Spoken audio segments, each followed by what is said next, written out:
ಹ್ಞೂ ಚೆನ್ನಾಗಿತ್ತು. ಏನು ಸೊಪ್ಪು ಕುಯ್ತಾ ಇದೀಯ ನೀನು?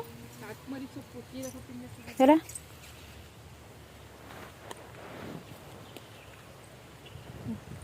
ಅಕ್ಮರಿ ಸೊಪ್ಪು ಇಲ್ಲಿ ಇಲ್ಲೊಂದು ಕಡ್ಡಿ ಇದೆ ಹಂಗಾರೆ. ಅಕ್ಮರಿ ಸೊಪ್ಪು ಅದು.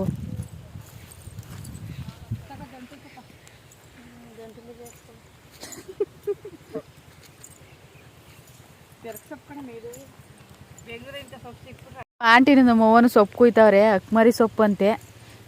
ಅದು ಎಲ್ಲಿ ಕುಯ್ತಾವ್ರೆ ನೋಡಿ, ಹೆಸ್ರು ಕಾಳು ಹಾಕಿರೋದ್ರೊಳಗೆ ಕುಯ್ತಾವ್ರೆ. ತೋರ್ಸವ ಸೊಪ್ಪು ಎಂಥದ್ದು ಕುಯ್ತಿದ್ಯಾ? ಏನು ಮಾಡ್ತೀನಿ ಈ ಸೊಪ್ಪಲ್ಲಿ? ಮೆಣಸು ಬೆಳ್ಳುಳ್ಳಿ ಹಾಕೊಂಡು ಅರ್ಧಿ ಉಪ್ಸಾರು ಖಾರ ಅಂತ ಸಪ್ಪೆ ಸೊಳಿ ಕಲ್ಸ್ಕೊಂಡು ಉಣ್ತೀವಿ. ನಮ್ಮವ್ವ ಸಾರು ಮಾಡೋದು ಹೇಳ್ಬಿಟ್ಲು. ಹೇಳ್ಕೊಳ್ಳಿ. ಮಾಡ್ಕೊಂಡು ಬಿಸಿ ಬಿಸಿ ಮುದ್ದೆ ಮಾಡ್ಕೊಂಡು ಮಾವಿನಕಾಯಿ ನೆಂಚ್ಕೊಂಡು ಉಣ್ತಾ ಇದ್ರೆ ನಿಂತ್ಕೊಂಡು ಒಂದು ಮುದ್ದೆ ಇಳಿಯೋದಕ್ಕೆ ಇನ್ನೊಂದು ಮುದ್ದೆ ಇಳಿತದೆ. ಎಲ್ಲದು ಹೆಂಗೆ ಮಾಡೋದು ವಿಡಿಯೋ?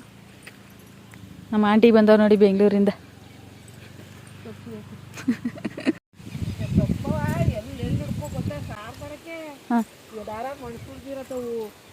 ತಿರ್ಗಾ ಸ್ವಾಟ್ ಮಾಡ್ದಲ್ಲಿ ತೆಂಗು ಸಸಿ ಸುತ್ತಾವು. ಇಷ್ಟು ಸೊಪ್ಪು ಸಿಗ್ತಿರಲಿಲ್ಲ ಕಡಲೆ. ಇಂಥ ಸೊಪ್ಪು ಸಿಕ್ಬಿಟ್ರೆ ಚಿನ್ನ ಚಿನ್ನ. ಈಗ ಇಂಥ ಸೊಪ್ಪು ಯಾರಷ್ಟು ಬಳಸಲ್ಲ. ಕೀರೆ ಸೊಪ್ಪು ಅದೇ ಗಿಡಪ್ಪರ ಮನೇಲಿ ಕೀರೆ ಸೊಪ್ಪು ಸೋಸ್ಕೊಂಡು ಅದೆಲ್ಲ ನಾಯ್ಕೊಂಡಿದ್ದೀನಿ. ನಮಗೆ ಗೌಡಮ್ಮ ಗೌಡಮ್ಮಂತಕ್ಕೆ ಹೋಗ್ಬಿಟ್ಟು ನುಗ್ಗೆ ಸೊಪ್ಪ ಮುರ್ಕೊಬಂದು ಉಪ್ಸಾರು ಮಾಡುವ. ತಿರ್ಗಾ ಆರನೇ ಕೆರೆಗೆ ಹೋಗಿ ಸೊಪ್ಪು ಕುಯ್ಕೊಂಬರುವ. ಅದ್ರ ಕಷ್ಟ.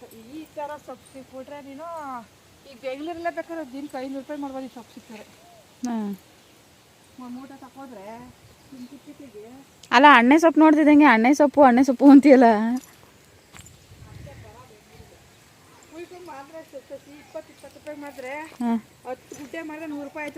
ಯಾವಾಗಲೂ ಒಂದ್ಸಲ ಕುಯ್ಕೊಂಡೋಗಿದ್ರಿ ಅಲ್ವಾ? ಈಗ ಗ್ರೂಪ್ ಪ್ರವೇಶದಲ್ಲಿ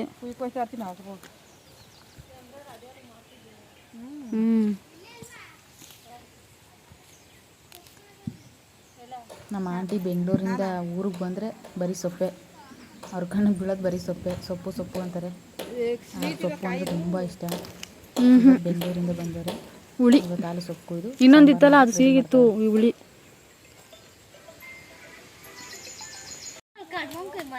ಪಾಕ್ ಉಪ್ಸಾರು ಮಾಡಿ ಈ ಸೊಪ್ಪು ಹಾಕಿ ಉಪ್ಸಾರು ಮಾಡಿ ಮಾವಿನಕಾಯಿ ನೆಂಚ್ಕೊಂಡು ಮುದ್ದೆ ಮಾಡಿಬಿಟ್ಟು ಬಿಸಿ ಬಿಸಿ ಮುದ್ದೆಯ ಈ ಮಾವಿನಕಾಯಿ ಕುಯ್ದುಬಿಟ್ಟು ಮುದ್ದೆ ಇಟ್ಕೊಂಡು ಉಣ್ತಾ ಇದ್ರೆ ಇನ್ನೊಂದು ಉಣ್ಣನ ಅನಿಸ್ತದೆ.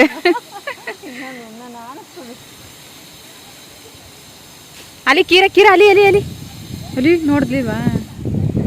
ಹೊಂಟೋಯ್ತು ಅಲ್ಲಿ ಹೊಂಟೋಯ್ತು ಒಳಗೆ. ಬಾರೆ ಐ ಸಾಕು ಬಾರೆ.